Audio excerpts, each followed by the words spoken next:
안녕하세요. 네. 또 새 커리큘럼 집중 강의 시작해 볼게요. 시작하기 전에 간단하게 어떤 수업인지 살짝 말씀드리고 가겠습니다. 앞선 커리큘럼에서 설명드렸지만 이 집중 강의는 제가 이때까지 기본 강의, 심화 강의에서 알려드린 스킬들 외에 좀 이제 그걸 한 발짝 넘어서 조금 뭐랄까 브리타까지는 아닌데 내년에 나올 수 있는 새로운 아이디어들을 대비한다 라는 측면으로 보시면 돼요. 물론 배웠던 것들도 복습하는 기능이 있습니다. 그래서 강의 컨텐츠는 어떻게 되냐면 저희가 기본 강의 때 접근법을 알려드리고 심화 강의 때 구개념 기출 문제를 했잖아요. 그것 말고 나머지 기출들은 제가 옛날 기출 특강을 할 거예요. 그래서 기존 커리큘럼에서 심화 그리고 기출 특강 해서 이쪽에서 11에서 23개념까지를 커버한다고 생각하시면 돼요. 문제들을.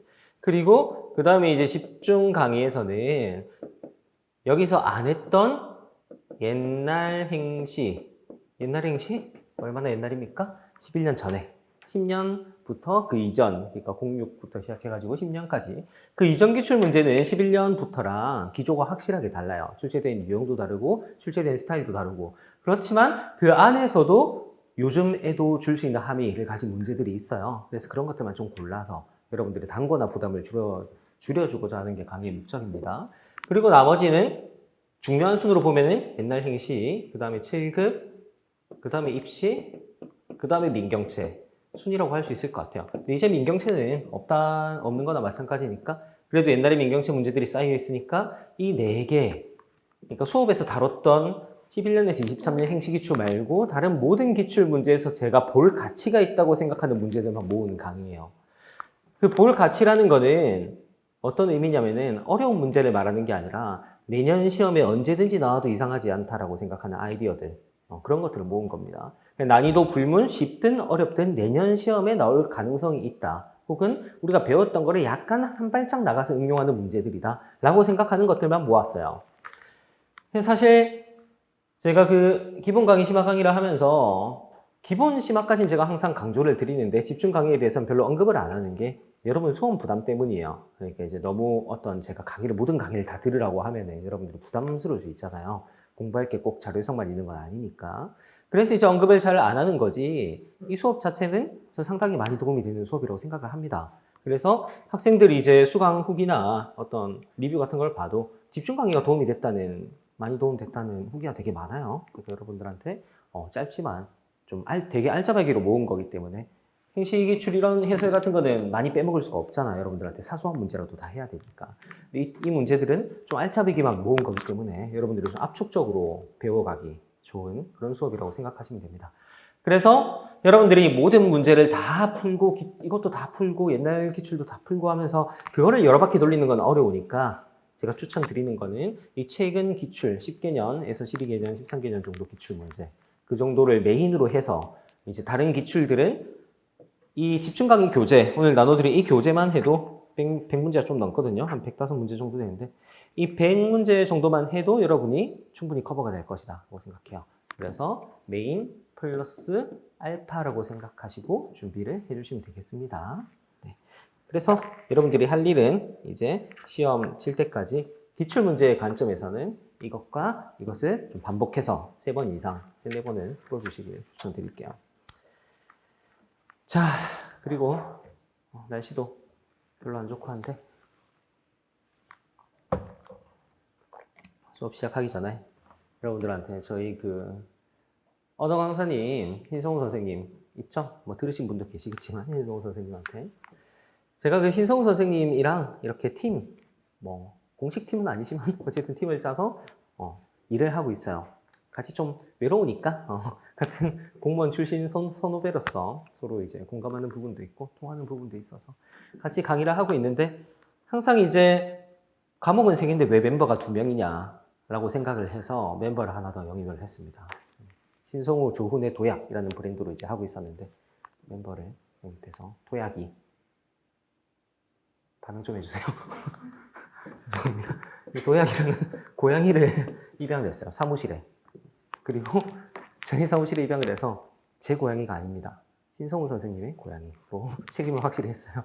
신도약, 유도약, 유도약이에요. 그래서 이제 신성우, 조훈의 도약이 완성된 거예요. 자, 그래서 보고 싶으신 분들은 사무실에 상담 오세요. 나중에. 귀엽죠? 자, 귀엽죠? 귀여우라고. 어쨌든 뭔가 소개는 한번 시켜드려야 될 것 같아서 새로운 멤버를 소개시켜드렸고요. 그 문제는 이제 풀어볼 건데, 근데 이제 뭐 첫 수업이니까 여러분이 안 풀어왔을 거 아니에요? 내일부터는 제가 좀 과제를 내드리도록 하고, 오늘 좀 몸 푼다는 관점에서 풀고 같이 리뷰하고 풀고 리뷰하고 하는 느낌으로 해볼게요. 그래서 지금부터 제가 불러드리는 문제들을 풀면 됩니다. 1번에서 5번까지 문제를 풀 건데 어떻게 푸냐면 펜을 쓰지 말고 답을 낸다는 데 초점을 두지 말고 모든 성질의 OX를 적으시면 됩니다. 모든 기출문제는 이렇게 푸시면 돼요. OX, OX. 리뷰하실 때는. 알겠죠? 그래서 1번부터 5번까지를 푸는데 제가 그렇게 어렵지 않거든요. 이 문제들은. 8분을 드리겠습니다. 8분 동안 1번부터 5번까지 풀고 시작해 볼게요. 자, 시작해 보겠습니다. 자, 1번. 가볍게 풀어볼게요. 쉽죠? 이 문제는 난이도의 문제는 아니에요. 기억. A는 B보다 크다라고 했는데 A와 B를 비교해야 돼요.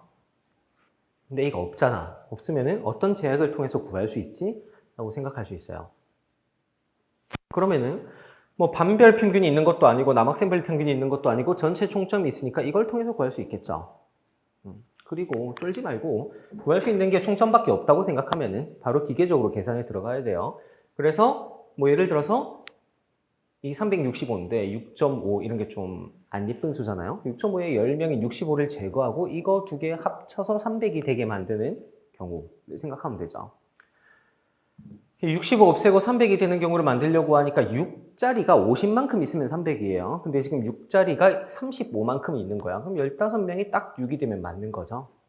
이렇게 해버리면 되는 거죠. 그래서 A도 6.0이겠다. 15명 6개 하면 딱 맞아. 딱 6개. 6자리가 50명 있어 라고 할 수 있는 거죠. 그래 300 만들어졌어. 6.0. 그리고 B도 구해야 되는데 원래 딱 이 선지를 푼다는 전제하에서는 여기 6.0을 집어넣고 확인하려고 하시면 돼요. 만약에 이 선지만 해결한다고 했으면 여러분이 그 방식으로 접근하는 게 옳은 방향성이었어요. 무슨 말인지 알겠죠? 여기 6을 집어넣고 합이 320이 되는지 확인하면 된다. 예를 들어서 그렇게 확인을 하려고 한번 해봅시다. 그러면은 뭐 빠르게 확인하시면 돼요. 여러 가지 방식으로 그냥 빨리 계산하셔도 되고 이게 120이고 55고 175고 이게 75니까 250이고 90이니까 320은 넘어가 버렸구나. 6은 아니겠구나. 이런 식으로 확인하고 끝내시면 돼요. 무슨 말인지 알겠죠? 근데 느낌이 이 B를 또 쓸 일이 있을 것 같아. 그래서 둘 중 하나를 선택하시면 됩니다. 빨리 B를 구하시던지 아니면 쓸 일이 있는지 한번 슬쩍 보시던지. B를 쓸 일이란 게 뭐예요? 영어, 남학생, 일반 이 개념을 쓸 일이 있는지라고 보시면 되죠. 니은에서는 안 쓰겠죠. 일반의 남학생 평균, 세계 과목 전체 뭐 이런 데서 쓸 수 있잖아요. 그쵸? 그래서 쓸 일이 있을 것이다 라고 생각할 수 있어요. 근데 그럴 바에 빨리 그냥 계산하고 있는 게 괜찮아요. 이런 걸 확인하고 있을 바에는. 그래서 이것도 같은 방식으로 계산하면은 5.0이라는 걸 구할 수 있죠. 그래서 A는 B보다 크다 라고 할 수 있는 거예요. 그 다음에 니은 국어 과목의 경우 2반 학생의 평균이 1반 학생의 평균보다 높다. 국어 과목의 경우 2반 학생의 평균은 6.0이에요. 1반 학생의 평균은 구할 필요가 없죠. 6.0이란 기준이 있으니까 6.0을 넘을 것이다 라고 할 수 있는 거죠. 왜냐? 6과 6.5 사이에서 가중평균 될 테니까. 6과 6.5 사이에서 가중평균 될 테니까. 이 구조에서 가중평균이 떠올랐어야 됩니다. 여러분이 체크해야 되는 포인트는 그런 거예요. 뭐 기본 심화에서 가중평균 충분히 했으니까. 여러분이 집중 강의 단계에서 체크해야 될 부분은 이게 가중평균으로 보였어야 된다. 느낌 자체가. 왜냐? 일반은 남녀라는 두 부분으로 쪼개져 있고 각 평균 점수라는 분수 개념으로 이루어진 부분값이 있고 그러면 두 부분값 사이에서 가중평균 돼서 결과물이 나오는 거예요. 되죠? 자, 그래서 D는 세계 과목 전체 평균의 경우 일반의 여학생 평균이 일반의 남학생 평균보다 높다. 세계 과목 전체 평균의 경우 일반의 여학생과 일반의 남학생을 비교하라고 하면 이거 세 개 숫자를 그냥 단순 평균 해주면 되죠. 모수가 각 부분에 공유되어 있으니까.